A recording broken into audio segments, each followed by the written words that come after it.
નમસ્કાર મિત્રો, વિડીયોમાં તમારું સ્વાગત છે। જો તમે વિડીયોમાં નવા હોય તો ચેનલને સબસ્ક્રાઈબ કરી લેજો, જેનાથી આવનારી કોઈ પણ માહિતી તમને સૌથી પહેલાં અહીંયાથી મળે। ગુજરાતમાં પાટણ અમદાવાદમાં તારીખ 17ના રોજ સમી રાંધનપુર હાઈવે પર આજે બેફામ એસટી બસે રાંધનપુરથી અમરગઢ જતી રિક્ષાને ટક્કર મારતા રિક્ષામાં સવાર 6 લોકોના કરુણ મૃત્યુ થયા હતા। તમામ મૃતકો રાધનપુરના રહેવાસી હતા। વધુ એકવાર એસટી બસના ચાલકની બેદરકારીનો ખુલાસો થયો છે। આ બસ રાધનપુરથી હિંમતનગર જઈ રહી હતી અને માતાના મઢ, રાધનપુર, મહેસાણા, હિંમતનગર રૂટની હતી। અકસ્માત સર્જાતા સ્થાનિક લોકો દોડી આવ્યા હતા અને પોલીસને જાણ કરી હતી।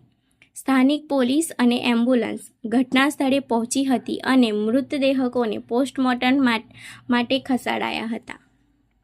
આ અકસ્માતમાં રિક્ષામાં સવાર લોકો બસના આગળના ભાગમાં દબાઈ ગયા હતા, જ્યારે બસ રોડની નીચે ઉતરી ગઈ હતી।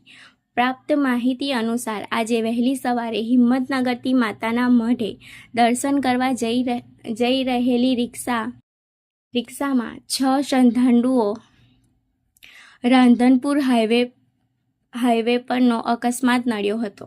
સમી નજીક આવેલ હોટેલ પાસે બસે રિક્ષાને અડફેટ લેતા રિક્ષાને કચરઘાણ વાળી દીધો હતો અને રિક્ષામાં સવાર બાબુભાઈ ફુલવાદી, કાંતાબેન ફુલવાદી, ઈશ્વરભાઈ ફુલવાદી, તારાબેન ફુલવાદી, નરેશભાઈ ફુલવાદી અને સાયરાબેન ફુલવાદી સહિતના તમામ 6 શ્રદ્ધાળુઓના મોત નીપજ્યા હતા।